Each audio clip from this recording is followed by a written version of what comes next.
Hola, me llamo Clara Güera Maldonado y voy a exponer mi ensayo sobre Esto no es una pipa, ensayo sobre Magritte de Michel Foucault. En este ensayo, Foucault articula su teoría a través de la obra de Magritte y en él trata la relación que hay entre el lenguaje y el pensamiento. Para ello se sirve de la primera versión de Ceci n'est pas une pipe y de la que muy probablemente sea la última. Además, también establece la diferencia entre semejanza y similitud y nos muestra cómo Magritte consigue liberar a esta última de la aserción representativa. En los cuadros de Magritte no se representa ni se afirma nada. Son cuadros con intenciones revolucionarias en las que hay un juego entre las palabras y las imágenes, en el cual hay un predominio de lo plástico. Además, sus cuadros son trampantojos que manifiestan serlo, lo que se desvincula por completo de lo que Foucault considera un principio básico de la pintura occidental, es decir, la equivalencia entre el hecho de la semejanza y la afirmación de un lazo representativo. Sin embargo, contra este principio ya había tentado anteriormente el pintor Kandinsky. En Ceci n'est pas une pipe, Foucault dice que realmente no hay contradicción, ya que para que lo hubiera, los dos enunciados deberían ser del mismo tipo. Además, es evidente que el dibujo que representa una pipa no es una pipa.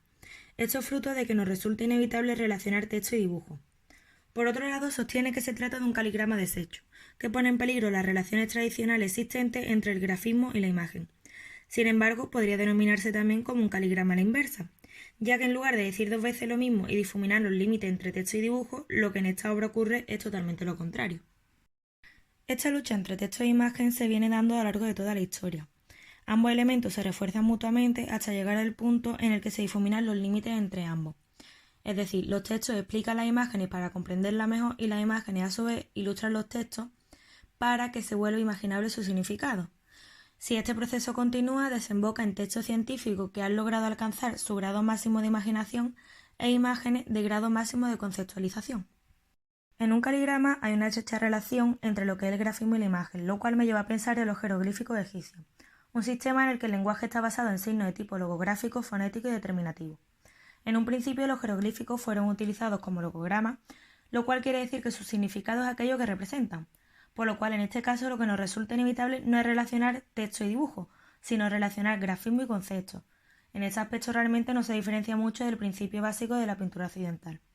Sin embargo, con el tiempo el lenguaje requería de más elementos para poder nombrar la realidad y conceptos abstractos, por lo que desarrollándose se convirtió en una escritura más compleja en la cual se reconocía y nombraba fácilmente aquello que se ve, pero en su conjunto la frase no tenía relación alguna con los elementos representados. Aquí ocurre un poco también lo que se hablaba anteriormente de la dialéctica entre texto e imagen. Magritte, por su parte, también se opone a este lenguaje y lo vemos en su obra El personaje que anda hacia el horizonte. Magritte nos hace reflexionar acerca de que damos por hecho que aquello que vemos es y no que únicamente representa. Por ejemplo, lo mismo ocurre con las fotografías. En ellas, el significado se debe en gran parte a la intención de la persona que la observa. Somos nosotros mismos quienes le damos un valor emocional, conceptual o religioso y creamos un vínculo con la imagen. De igual manera ocurre también, por ejemplo, con aquellas imágenes prehistóricas en las que se creían que tenían poderes mágicos o con los retratos romanos o los retratos pictóricos de siglos anteriores que tenían como objetivo evocar a la persona ausente. Sin embargo, esta imaginación se vuelve de alguna forma una alucinación cuando se vive en función de las imágenes, y ya en todo caso estaríamos hablando de idolatría. Si esto lo enfocamos al mundo del arte, pues podemos decir que incluso este culto hacia las imágenes supone elevar la representación a un rango superior en el que el valor personal de cada individuo domina en detrimento del valor artístico. En cuanto a la semejanza y a la similitud, las diferencias son claras. La semejanza tiene un patrón que ordena y jerarquiza a partir de sí todas las copias y sirve a la representación. En cambio, la similitud no tiene orden y predomina lo serial repetitivo que no tiene ni principio ni fin, en el que existen pequeñas diferencias en cada repetición, de manera que al servir a la repetición que hay a través de ella, no representan nada y aumentan las afirmaciones, como ocurre en la última versión del cuadro de Magritte, en la que hay un total de 7 discursos en un solo enunciado y todo ello es necesario para liberar a la similitud de la afirmación representativa. Al final del ensayo podemos leer: llegará un día en el que la propia imagen con el nombre que lleva será desidentificada por la similitud indefinidamente transferida a lo largo de una serie. Campbell, Campbell, Campbell. Esto nos lleva a la lectura simulacral de la obra de Andy Warhol, reforzada por declaraciones del propio artista que expresan su rasgo más superficial.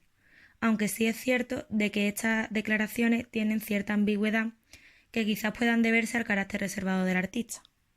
Foucault realmente no habla de la teoría del simulacro en sí, sino que utiliza el término similitud, que para él conlleva una desidentificación de la propia imagen.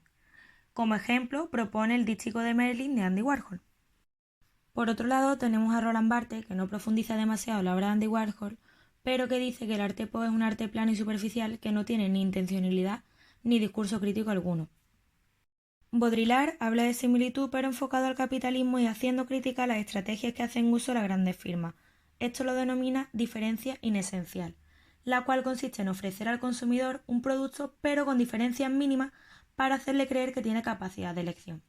En la obra de Andy Warhol lo podemos encontrar en las latas de sopa Campbell, donde lo esencial es la lata y la diferencia inesencial los diversos sabores. Sin embargo, Baudrillard nunca consideró que la obra de Andy Warhol fuese un reflejo de su teoría sociológica, a pesar de que la intención del artista era vender las 32 latas juntas. Por eso recurre a la serialidad y a la repetición. Por último, tenemos a Jameson, para quien la posmodernidad es algo peyorativo, al ser el capitalismo el causante de un cambio en las formas de expresión culturales y mediáticas.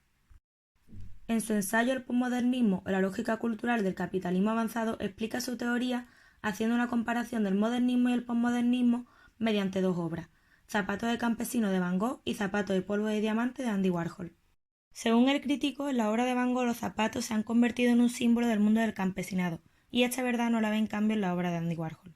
Considera que no existe ningún trasfondo más allá de lo que vemos y habla de los zapatos como un objeto fetiche. Sin embargo, creo que el artista hace una crítica de forma irónica a esos objetos seductores del mercado y la estrategia de publicidad que tienen como finalidad atraer al consumidor. Jameson no se da cuenta de que Warhol sí hace crítica al sistema capitalista, aunque no se trate de un artista subversivo, porque realmente se encuentra en ese límite entre la crítica del capitalismo y su fascinación. Por último, he de añadir que lo que Foucault nos expresa realmente en este ensayo es algo que si lo pensamos en frío es una evidencia, y es que un dibujo y no es el objeto real, y que unas palabras no son más que eso, aunque hagan alusión a una idea y esa idea a su vez se refiere a algo tangible.